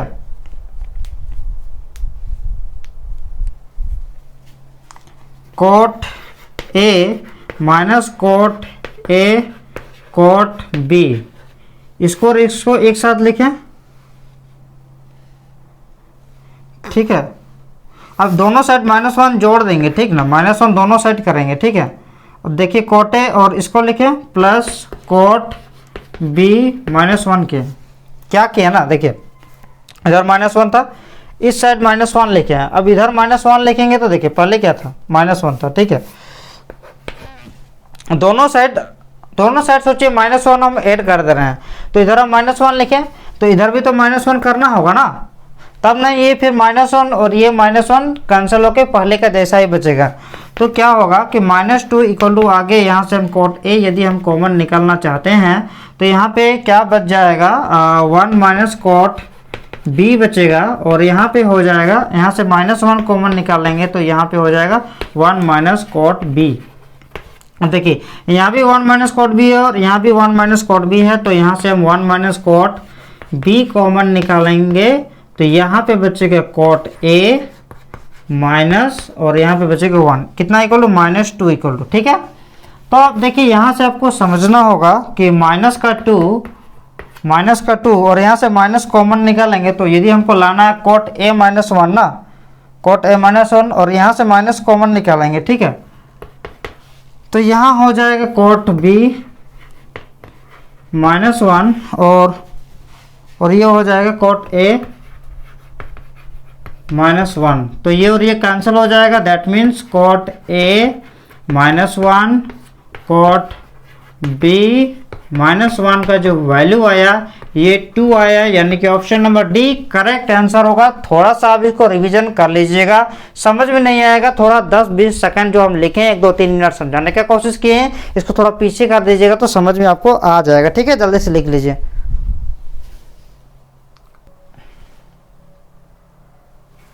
देखिए क्वेश्चन नंबर 18 में इसका वैल्यू पूछा गया। अब ये हम ऑप्शन नहीं लिखे हैं, उम्मीद करते हैं आपके पास ऑप्शन का जो सीट होगा वो होगा, ठीक है, निकाल लिए होंगे, ठीक है, क्योंकि टाइम बहुत लग रहा है। 4 sin है cos क्यूब है और इसका वैल्यू हमें निकालना है, किसमें, क्वेश्चन नंबर 18 में। तो देखिए यहाँ से हम क्या क्या कॉमन निकाल सकते हैं, यहाँ से हम ये वाला 4 कॉमन निकाल सकते हैं, यहाँ भी साइन है, यहाँ भी साइन है, यानी कि एगो साइन हम कॉमन निकाल सकते हैं, साइन है, और यहाँ से कॉस और यहाँ से एगो कॉस कॉमन निकाल सकते हैं, कॉस है। 4 आ चुका है, साइन भी आ चुका है, एगो कॉस निकाला है, यानी कि यहाँ पे बचा है कॉस स्क्वायर है, यहाँ से 4 कॉस निकाला गया है और यहाँ पे बचा है माइनस साइन स्क्वायर ए। तो 4 sin A into cos A का जो फॉर्मूला होता है, यहाँ पे फॉर्मूला क्या होगा, कॉस स्क्वायर थीटा, देखिए cos square theta minus sine square theta का जो फॉर्मूला होता है कॉस 2 थीटा होता है। दैट मीन्स यहाँ पे होना चाहिए कॉस 2a हो गया। अब cos 2a होने के बाद यहाँ से हम 2 into 2 sign A into cos A into cos 2a लिख सकते हैं। क्या किए, ये 4 को 2 इंटू 2 लिखे हैं। अब 2 साइन ए इंटू कॉस है, 2 sign A into cos A का क्या फॉर्मूला होता है, साइन 2a होता है, साइन 2a इंटू क्या होगा, कॉस 2a। अब देखिए फिर वही चीज फॉर्मूला, साइन 2 थीटा का ही फिर से फॉर्मूला आ गया, 2 sine theta into cos theta, यही फॉर्मूला फिर से आ गया ना। देखिए अब यहाँ पे देखिए 2 थीटा, तो जब यहाँ थीटा यहाँ पे थीटा तो यहाँ पे 2 थीटा हो जाएगा, यहाँ पर 2a और यहाँ पे 2a है, यहाँ जब थीटा यहाँ पे थीटा तो यहाँ पे क्या था, साइन 2 थीटा, यानी कि एंगल डबल हो जा रहा है। तो जब भी देखिए यहाँ भी साइन ए इंटू साइन है तो एंगल यहाँ पे डबल हो गया ना, यहाँ पे 2a और यहाँ पे 2 है तो इसका डबल क्या होगा, साइन 4a हो जाएगा। तो साइन 4a यानी कि जो ऑप्शन नंबर डी है ये आपका करेक्ट ऑप्शन होता है, ठीक है।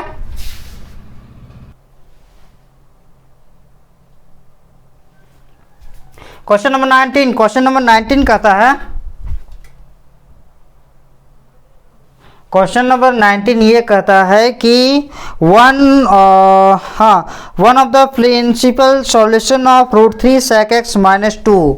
क्वेश्चन नंबर 19 में रूट 3 sec x माइनस 2 का प्रिंसिपल सॉल्यूशन पूछा गया है, जिसमें से ऑप्शन नंबर ए में दिया हुआ है 2π/3, ऑप्शन नंबर बी में दिया हुआ है π/6, ऑप्शन नंबर सी में दिया हुआ है 5π/6 और ऑप्शन नंबर डी में दिया हुआ है π/3। ये सारे वैल्यू आपके दिए गए हैं। तो आपको प्रिंसिपल सॉल्यूशन पूछा गया है, तो root 3 sec x equal to -2 equal to हो गया 0। तो रूट 3 sec x का जो वैल्यू आ गया ये होगा 2 और sec x का जो वैल्यू होगा ये होगा 2/√3। तो sec x का वैल्यू 2/√3 यानी कि cos x का जो वैल्यू होगा ये होगा √3/2।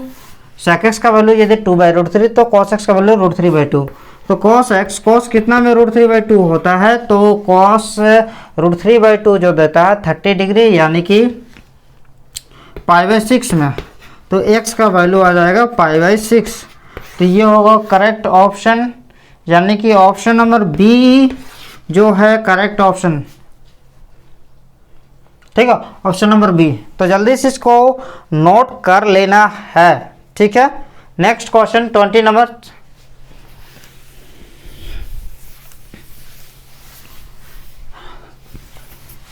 ट्वेंटी नंबर कहता है, 20 नंबर में कि अभी जो है आपको जनरल सॉल्यूशन बताना। ठीक है, general solution of the equation, एक इक्वेशन दिया हुआ है cos 4x minus cos 2x, इसका क्या बताना है, जनरल सॉल्यूशन बताना है। ठीक है, इसमें से ए नंबर में दिया हुआ ऑप्शन में n π/2। अच्छा, इसका ऑप्शन में दिया, अच्छा बात की बात है, इसका जनरल सॉल्यूशन फिलहाल निकालने के लिए cos 4x इक्वल टू है cos 2x। ठीक है, अब देखिए यहाँ पे हम लिख सकते हैं cos 4x minus cos 2x equal to क्या हो जाएगा 0। अब ये 0 होने के बाद हम लोग एक फॉर्मूला जानते हैं, cos a minus cos b का जो फॉर्मूला होता है -2 sin a plus b/2 into sine a minus b/2 होता है। ठीक है, तो उसके अनुसार यहाँ पे होना चाहिए -2 sin 4x प्लस 2x/2। ठीक है, और यहाँ पे होगा sign 4x minus 2x/2 equal to हो जाएगा 0।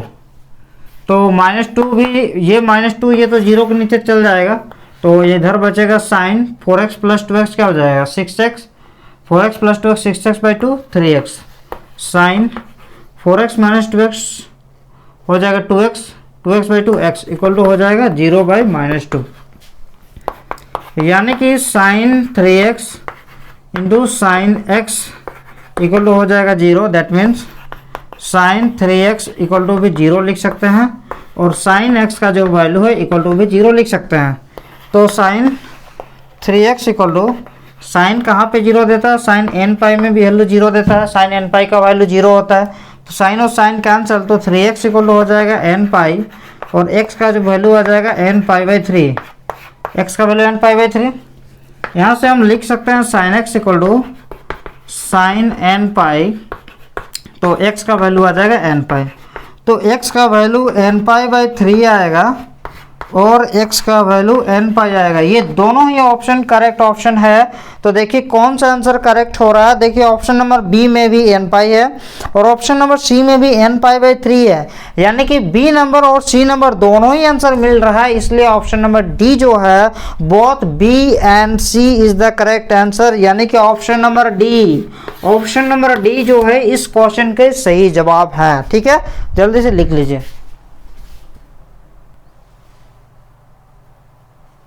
देखिए if 4x plus 3 less than 6x plus 7, दो x बिलोंग किस में कर रहा है, किस में x बिलोंग करेगा ये पूछा जा रहा है। तो 4x जो है हम ऐसे इसको लिख सकते हैं 4x less than 6x plus 7 minus 3, यानी कि ये जो 3 है इसको उस पार ले गए तो क्या होगा 4x minus less than 6x और इधर हो जाएगा 7 माइनस 3 हो जाएगा आपका प्लस का 4, उसके बाद क्या करेंगे ना, उसके बाद हम लोग करेंगे ये 6x को हटाएंगे।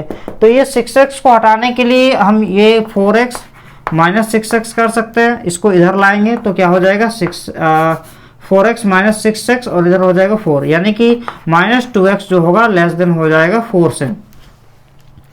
ठीक है, अब देखिए दोनों साइड -2 से डिवाइड देंगे, डिवाइड करेंगे, डिवाइडिंग बोथ साइड बाय -2। आपको पता होना चाहिए कि जब भी हम नेगेटिव चीज से डिवाइड करते हैं तो उस केस में इनक्वालिटी का जो साइन है वो चेंज हो जाता है। क्या होता है? चेंज हो जाता है। तो यहाँ से हम -2x बाई -2 जब करेंगे तो ये जो है ऐसे चेंज हो जाएगा, 4 बाई -2 हो जाएगा, यानी कि जो x का जो वैल्यू है ग्रेटर देन -2 होगा, x का वैल्यू ग्रेटर देन -2 होगा, यानी कि वे सारे नंबर जो -2 से बड़े हैं। ठीक है, यानी कि -2 से लेकर पूरे प्लस इन्फिनिटी तक जितने सारे नंबर होंगे, यानी कि x जो है बिलोंग करेगा -2 से बड़ा, -2 के इक्वल नहीं है, इसलिए ब्रैकेट जो देंगे -2 इन्फिनिटी देंगे। क्योंकि इक्वल नहीं है इसलिए हम ओपन ब्रैकेट दिए हैं, वरना क्लोज ब्रैकेट देते तो -2 इन्फिनिटी, -2 इन्फिनिटी, यानी कि बी नंबर जो है इसका करेक्ट ऑप्शन है। ठीक है, ठीक है।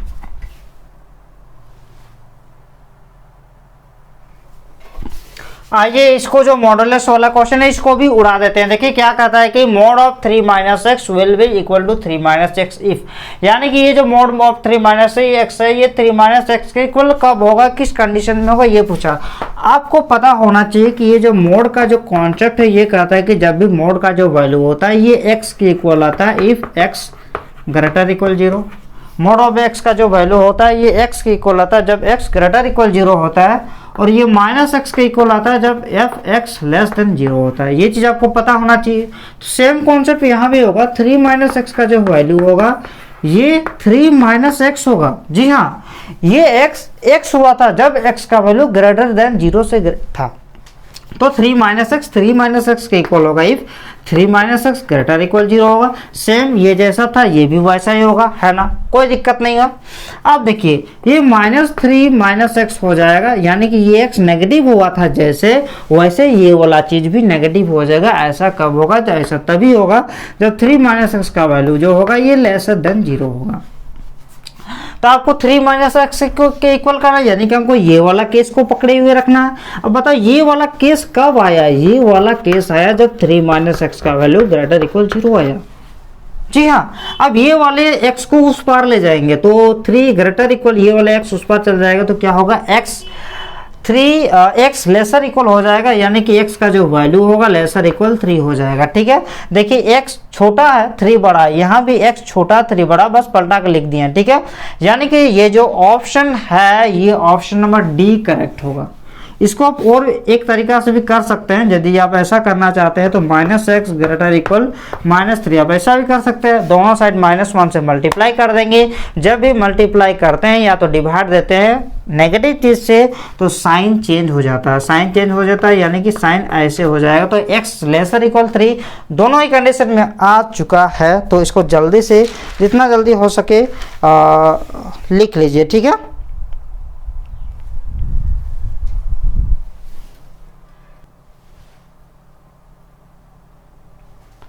देखिए यहाँ पे क्या कहता है कि x का जो वैल्यू है लेस देन 5 है, x क्या लेस देन 5 है। ठीक है, दोनों साइड यदि हम -6 से मल्टीप्लाई कर देंगे तो क्या हो जाता है ये -5।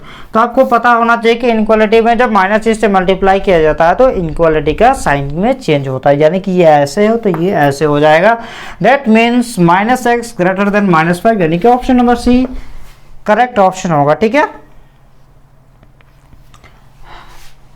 नेक्स्ट पहले इसको लिख लीजिए, या तो यहीं पे करते हैं। नेक्स्ट जो है 24 नंबर क्या कहता है?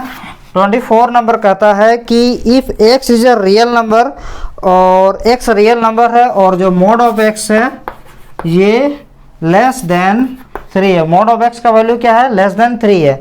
आपको एक फॉर्मूला पता होना चाहिए कि मोड ऑफ x जल्दी लेस देन a होता है। मोड ऑफ x क्या होता है? लेस देन a होता है। तो उस a का जो वैल्यू, उस x का वैल्यू -a से बड़ा होता है और a से छोटा होता है। ठीक है, क्या होता है? माइनस ए से बड़ा और ए से छोटा, तो यहाँ पे क्या होना चाहिए, x का वैल्यू -3 से ग्रेटर होगा और क्या होगा 3 से लेसर होगा। तो -3 से बड़ा और 3 से छोटा, यानी कि ऑप्शन नंबर बी क्या होगा, इसका करेक्ट ऑप्शन होगा। ठीक है, क्योंकि mod of x less than 3 था, तो -3 से बड़ा और 3 से छोटा। ठीक है, तो ठीक है, जल्दी से लिख लीजिए। नेक्स्ट कहता है 24 हो गया। देखिए 25 क्या बोलता है, 25 में है आपका -5i प्लस 1/8i, माइनस का 5i और ये है 1/8, -5 है 1/8i, ये किसके इक्वल है ये पूछा है, किस में, क्वेश्चन नंबर 25 में। ठीक है, तो जल्दी से इसको -5 इंटू 1/8 मल्टीप्लाई करते हैं, रियल को रियल के साथ और इमेजिनरी को इमेजिनरी के साथ। ठीक है, i को i के साथ, तो -5/8 और i इंटू आई स्क्वायर, तो -5/8 और i स्क्वायर का वैल्यू होता है -1, माइनस प्लस यानी कि 5/8 हो जाएगा। तो इसको अगर हम स्टैंडर्ड फॉर्म में लिखना चाहते हैं a प्लस IV फॉर्म में, तो 5/8 प्लस 0 इंटू आई लिख सकते हैं। तो कौन सा ऑप्शन करेक्ट है, ऑप्शन नंबर ए नहीं होगा, ऑप्शन नंबर बी भी नहीं होगा, ऑप्शन नंबर सी भी नहीं होगा, 5/8 ये ओनली ऑप्शन नंबर डी जो है करेक्ट आंसर है। ठीक है, नेक्स्ट क्वेश्चन पहले यहां तक लिख लीजिए। अगला जो है 26 में क्या कहता है, i square plus i to the power 4, i square plus i to the power 4 का वैल्यू पूछा, i square plus i to the power 4। बताइए आई स्क्वायर का वैल्यू -1 और आई टू द पावर 4 का वैल्यू कैसे निकालेंगे, आई स्क्वायर का स्क्वायर लिख सकते हैं, आपको डायरेक्ट भी पता होना चाहिए कि आई का पावर 4 का वैल्यू 1 होता है। ठीक है, नहीं भी पता तो देख लीजिए कैसे निकालते हैं। प्लस आई स्क्वायर का वैल्यू होता है -1 का स्क्वायर यानी कि -1 का स्क्वायर होता है +1 यानी कि और ये कैंसिल होके बच गया 0। तो 26 में जो है ऑप्शन नंबर सी जो है इसका करेक्ट ऑप्शन होने वाला है। बहुत बेहतरीन क्लास देने वाले हैं। अभी तक यदि किसी ने कंजूसी किए हैं लाइक शेयर सब्सक्राइब करने में, तो ये सब कंजूसी नहीं कीजिए, क्योंकि आपको इसमें ना पैसा कौड़ी कुछ भी इन्वेस्ट करना नहीं पड़ रहा। आपके लिए हम रातों रात दिनों दिन हम इतना मेहनत कर रहे हैं, आपको तो इतना हम हकदार है। ठीक है, एक शेयर का, एक लाइक, कमेंट, ये सबका जो चीज़ करना वो सब फटाफट कर दीजिए। ठीक है, तो जो है नेक्स्ट क्वेश्चन 27 नंबर देखिए, पहले यहाँ तक लिख लीजिए।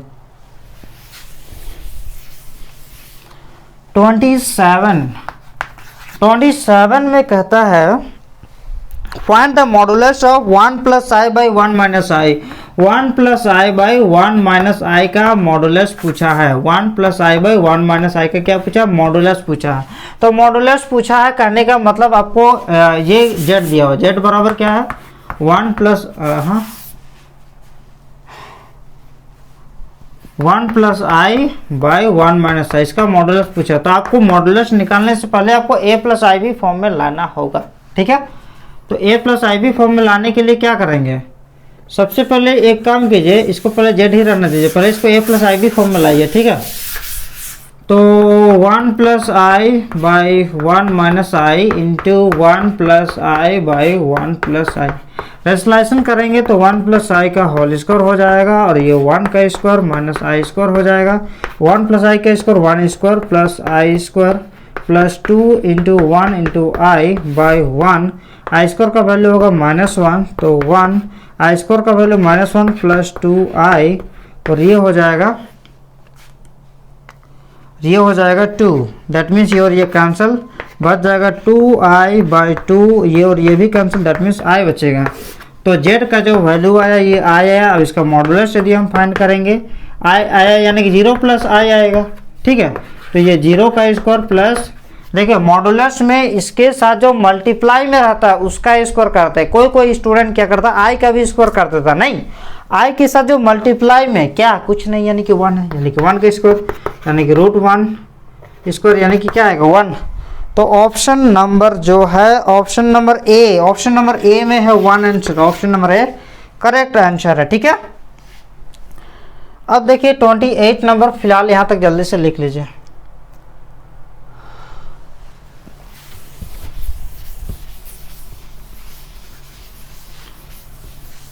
28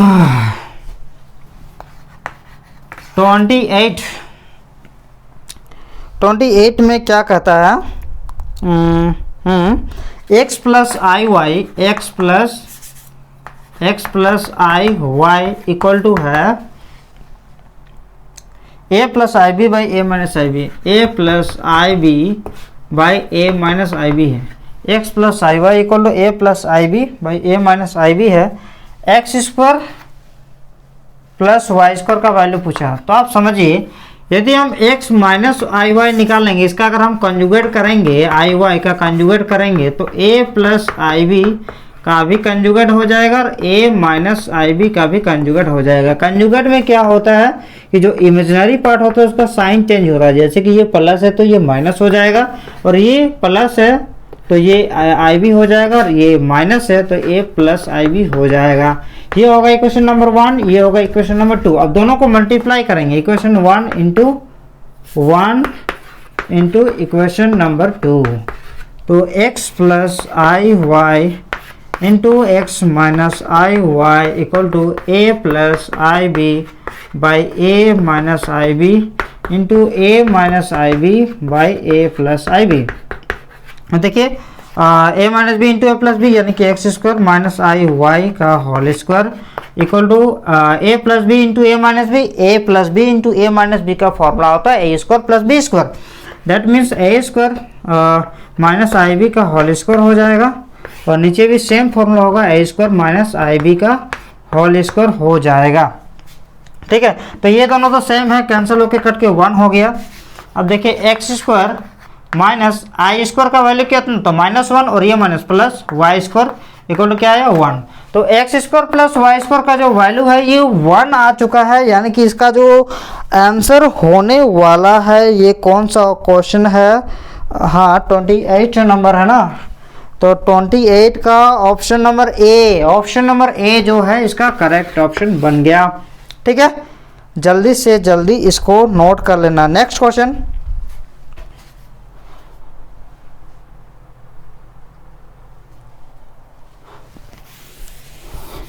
अरे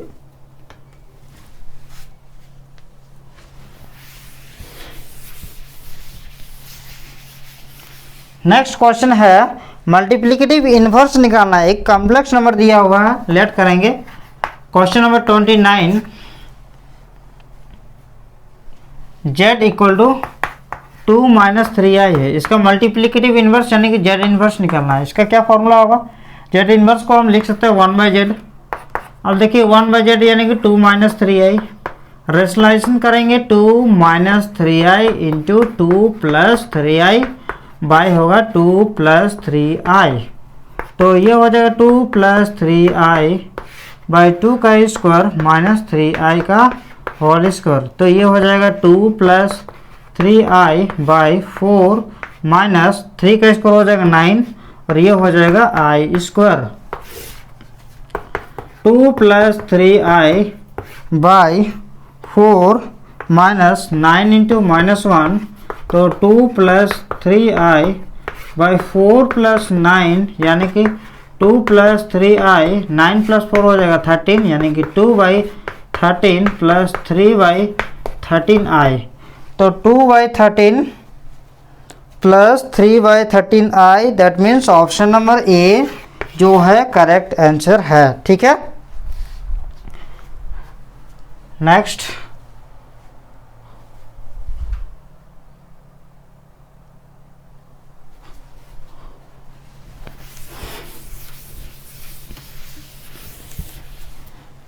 जो है एक quadratic question number 30।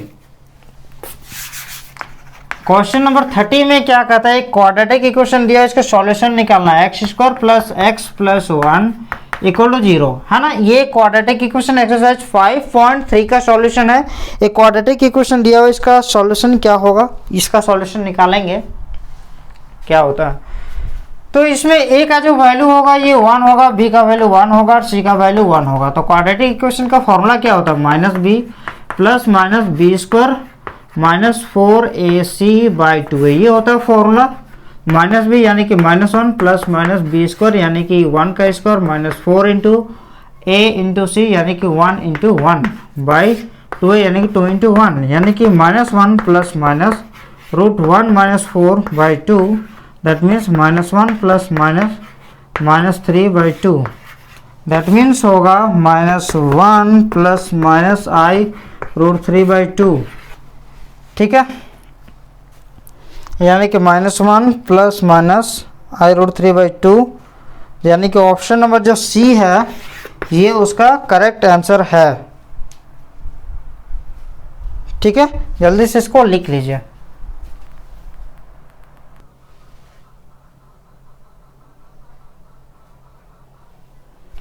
Question number 31 में कहता है कि if 1 minus i is the root of the equation 1 minus i, क्या एक रूट यानी कि एक मूल दिया हुआ है किसका, ये वाला इक्वेशन का x square plus X plus B दिया हुआ, ठीक है, और a कोमा बी जो है belong to real number, then the value of a and b are respectively. तो कहता है कि a और b का वैल्यू क्रम से क्या होगा। ठीक है, आपको यदि नहीं पता तो हम रिवीजन के लिए बता देते हैं। मान लीजिए कोई क्वाड्रेटिक इक्वेशन है जिसका X square plus B X plus C equal to 0 के फॉर्म में है, तो और अल्फा और बीटा क्या है, कोई दो रूट्स है, तो sum of roots that is alpha plus beta equal to होता है माइनस का बी बाई ए, यानी कि एक्स का कोएफिशिएंट माइनस बी बाई ए। ठीक है, माइनस एक्स कोएफिशिएंट यानी कि बी बाई ए, और प्रोडक्ट ऑफ जो रूट्स होता है ये सी बाई ए। ये आपको पता होना चाहिए, क्लास 10th का कॉन्सेप्ट है।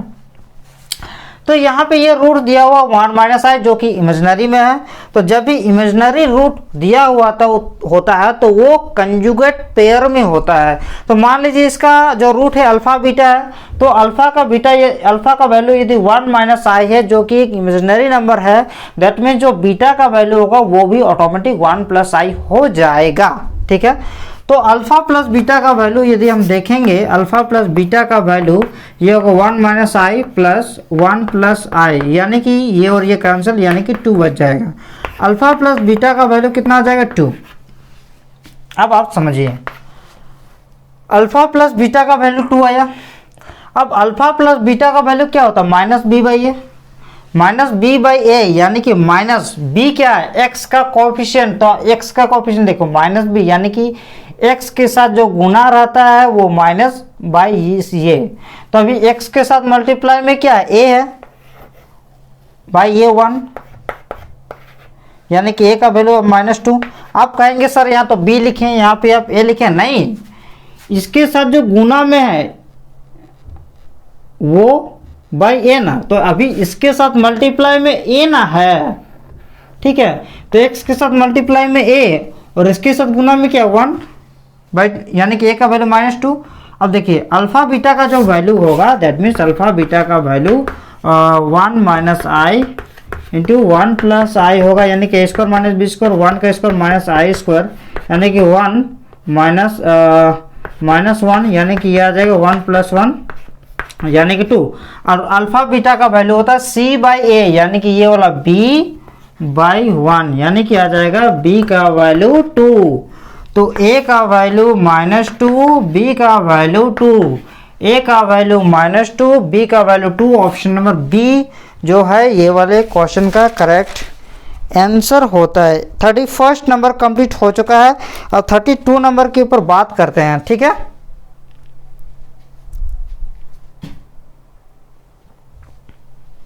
जल्दी से यहां तक लिख लीजिए।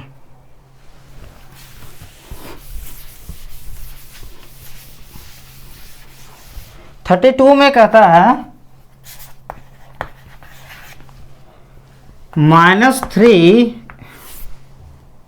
और -6 ये किसके इक्वल होगा, तो ये आई बाहर हो जाएगा।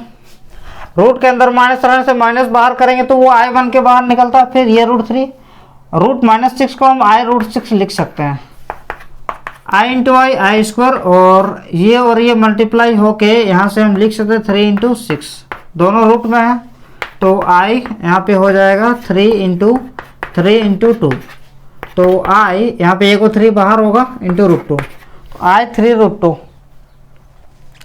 यानी कि 3√2 आई लिख सकते हैं, यानी कि ऑप्शन नंबर सी जो है इसका करेक्ट आंसर होता है। ठीक है,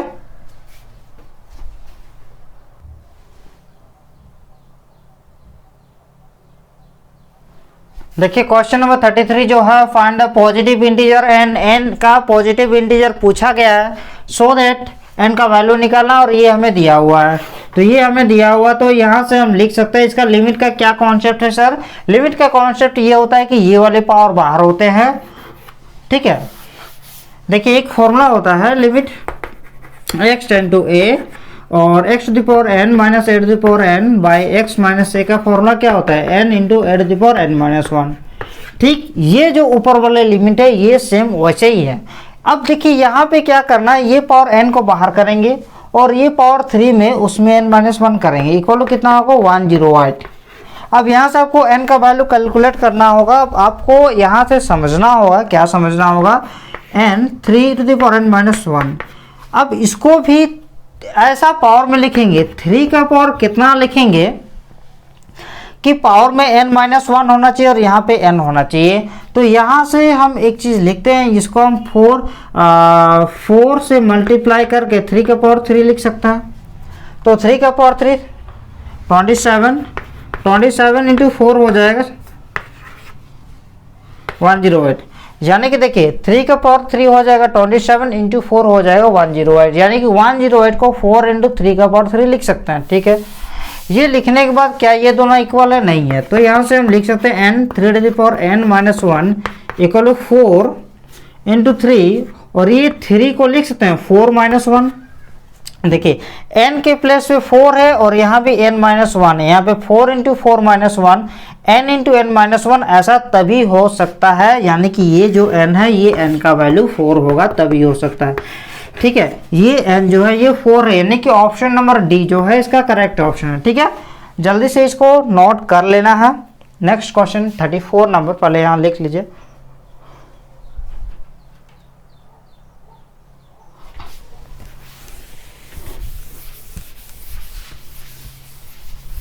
थर्टी 34 नंबर कहता है कि limit x tend to 0 10x is 34 number, ठीक है। Limit x tend to 0 10x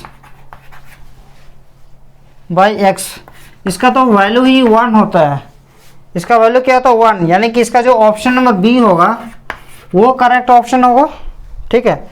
next 35 number, 35 number है लिमिट x टेंड टू 0 और x into sine 1 by x है, ठीक है। जब यहाँ पे लिमिट का वैल्यू रखेंगे जैसे 0 साइन 1 बाई 0, ठीक है, तो यहाँ पे ये तो वैल्यू टोटल ही 0 कर देगा, यानी कि इसका जो ऑप्शन नंबर ए होगा वो करेक्ट ऑप्शन होगा 35 का।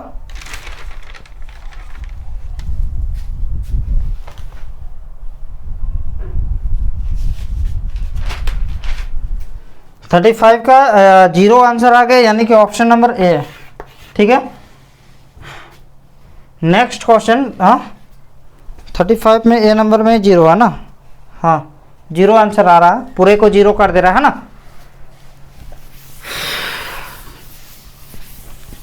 अगला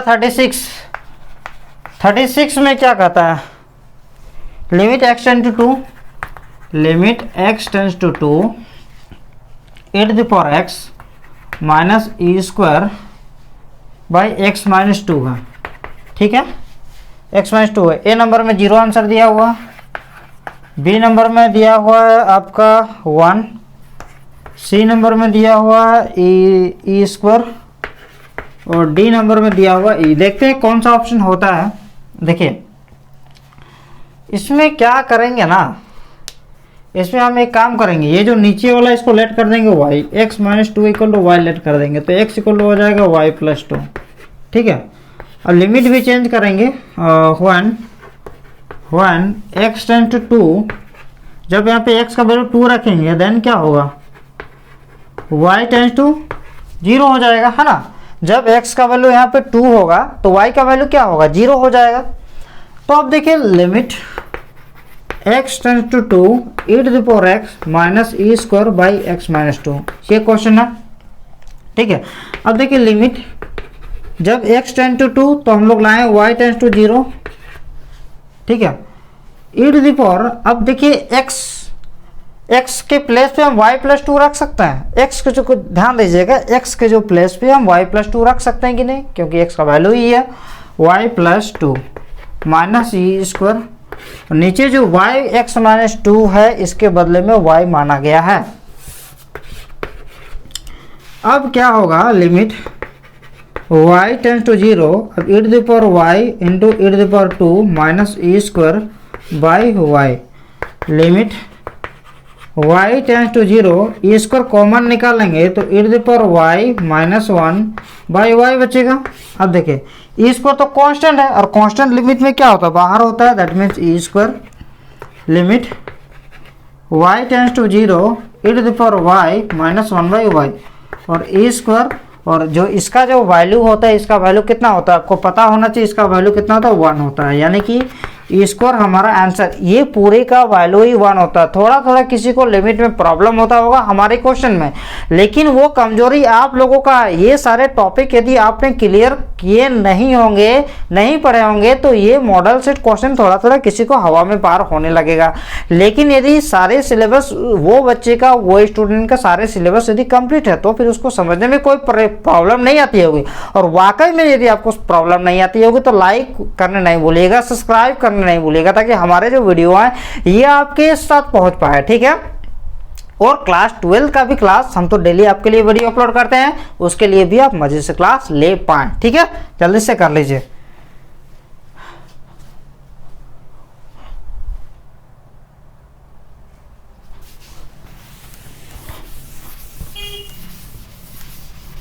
नेक्स्ट क्वेश्चन है 37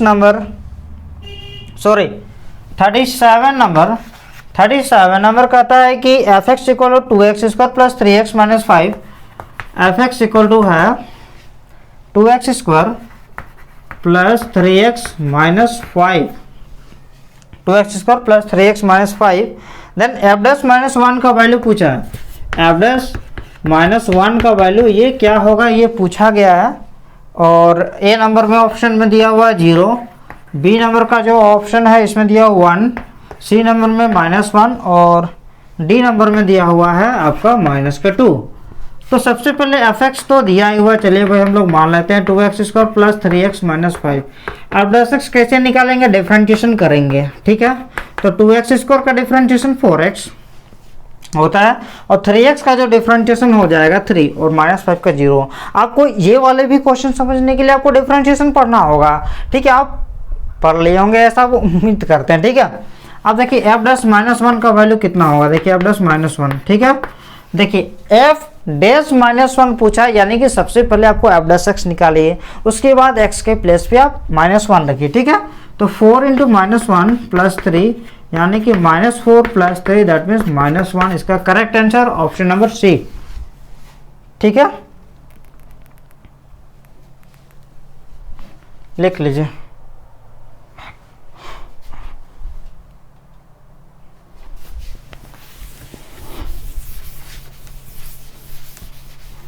नेक्स्ट क्वेश्चन है 38 number, derivative of x square plus 1 cos x, x square plus 1 cos x का डेरिवेटिव पूछा गया है विथ रेस्पेक्ट टू एक्स। क्या होगा ये निकालना है।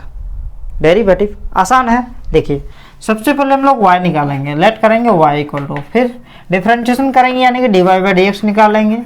ऑप्शन वाला क्वेश्चन है, हम इतने डिटेल से बता रहे हैं, आपको डायरेक्ट भी यदि आपको आता है तो कर सकते हैं, बस आपको ऑप्शन नहीं देना है, ठीक है। cos x d by d x, देखिए यहाँ पे क्या करेंगे, u इंटू भी रूल करेंगे, एक ये होगा u और ये होगा b।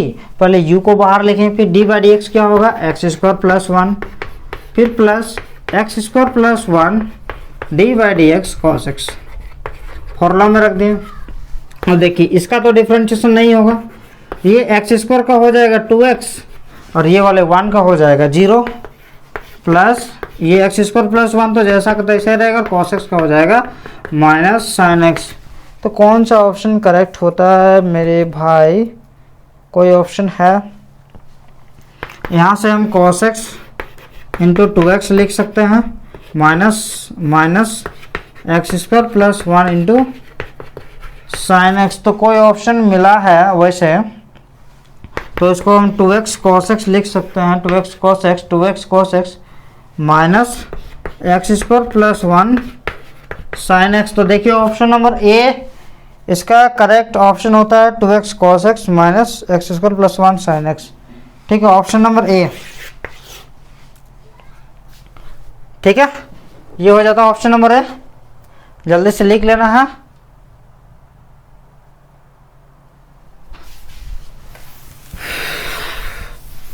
लास्ट अब 2 क्वेश्चन बाकी है और थोड़ा सबर कर लेना है। 39 नंबर, derivative of cos x by 1 minus sine x. 39 नंबर, y इक्वल टू लेट करेंगे cos x by 1 plus sine x. Sine x क्या है? cos x by 1 plus sine x का डेरिवेटिव पूछा गया। चलिए कुछ ऑप्शन है उसको देखते हैं, लेकिन सबसे पहले डी बाई डी एक्स निकालते हैं। D by d x cos x by 1 plus sine x. ठीक है, यू बाई वी रूल में रखेंगे 1 plus sine x. D by d x cos x minus cos x d by d x 1 plus sine x.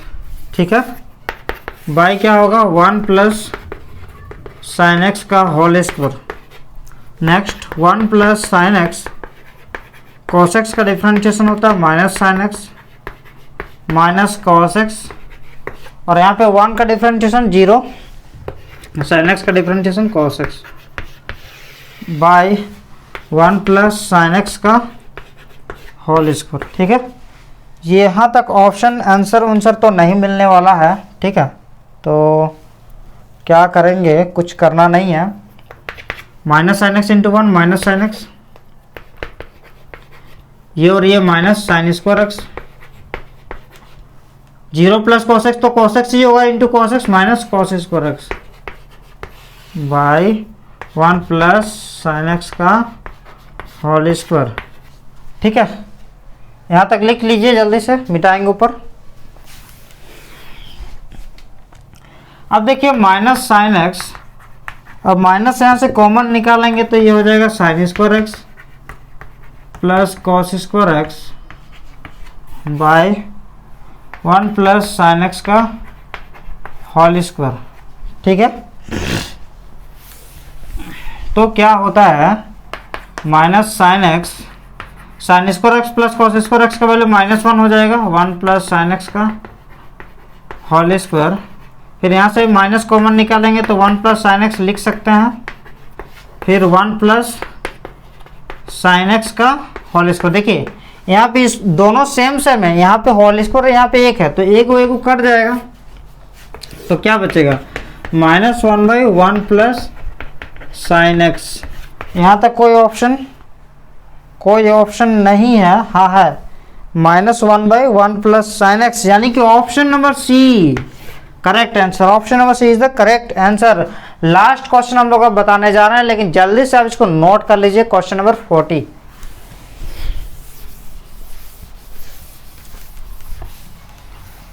हो गया। 40 number में कहता है कि derivative of log ax, log है और बेस में a है और x, इसका डेरिवेटिव पूछा है, यानी कि लेट करेंगे ये y इक्वल टू है। सबसे पहले डेरिवेटिव निकालने से पहले हम लोग का जो लॉग का बेस चेंज फॉर्मूला है उसको जरा देखते हैं। बेस चेंज फॉर्मूला क्या है, देखिए y इक्वल टू बेस में देखिए कुछ नहीं रहता तो e होता है, लेकिन अभी a है तो बेस चेंज फॉर्मूला कहता है कि ये log x बेस में a है, यानी कि ये हो जाएगा log x by log a। ये है बेस चेंज फॉर्मूला। अब कहेंगे कि इसमें कुछ नहीं मतलब क्या e है और इसमें कुछ नहीं मतलब क्या e है। बेस चेंज फॉर्मूला पे पहले चेंज कर लें, क्या चेंज किया log x by log a। अब इसका डिफरेंशिएशन करेंगे, d y by d x करेंगे, तो d y by d x करेंगे तो ये log a जो है ये कॉन्स्टेंट है, यानी कॉन्स्टेंट बाहर हो जाएगा। डिफरेंशिएशन होगा D by d x log x का। ठीक है, तो डिफरेंशिएशन करने के बाद 1 बाई log a और log x का डिफरेंशिएशन हो जाएगा 1/x, यानी कि ऑप्शन नंबर क्या करेक्ट होगा, यहाँ पे कुछ नहीं यानी कि ई है ना।